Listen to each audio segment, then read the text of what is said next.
नमस्कार शेतकरी मित्रांनो, आपल्या सर्वांसाठी एक तातडीचा महत्त्वाचा संदेश देऊ इच्छितो।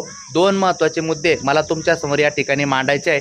विनंती आहे त्या अगोदर आपण जर नवीन असाल तर आपले चॅनल सबस्क्राइब करा, जेणेकरून शेतकऱ्यांसाठी प्रत्येक माहिती आपल्या चॅनलवर टाकल्या जाते ती आपल्याला बघायला मिळेल आणि शेतकऱ्यांसाठी माहिती सांगतो म्हणून नक्की लाईक करा। शेतकरी मित्रांनो, पहिला महत्त्वाचा संदेश तुमच्यासाठी असा आहे की भरपूर शेतकरी वर्गाला बँकेचं कर्ज घेण्याची आवश्यकता पडते। अशा वेळेस शेतकऱ्यांचा सिबिल स्कोअर चेक केला जातो आणि नंतरच कर्ज देण्यात त्या ठिकाणी येते। परंतु आता आपल्या राज्याचे सन्माननीय मुख्यमंत्री देवेंद्र फडणवीस यांनी बँकांना थेट आदेश दिलेले आहे की कुठल्याही शेतकऱ्यांचा सिबिल चेक करू नये आणि शेतकऱ्यांना थेट कर्ज द्यावे। तर असा काही प्रकार बँकेकडून निदर्शनास येत असेल तर प्रशासनाला कळवा। त्यानंतर दुसरी महत्त्वाची गोष्ट, सध्या अवकाळी पावसामुळे खूप नुकसान झालेले आहे। पंचनाम्याचे काम चालू आहे आणि अशा वेळेला कुठल्याही व्यक्तीला पंचनाम्यासाठी कुठलीही रक्कम द्यायची नाही। असं काही घडत असल्यास ते सुद्धा कळवा।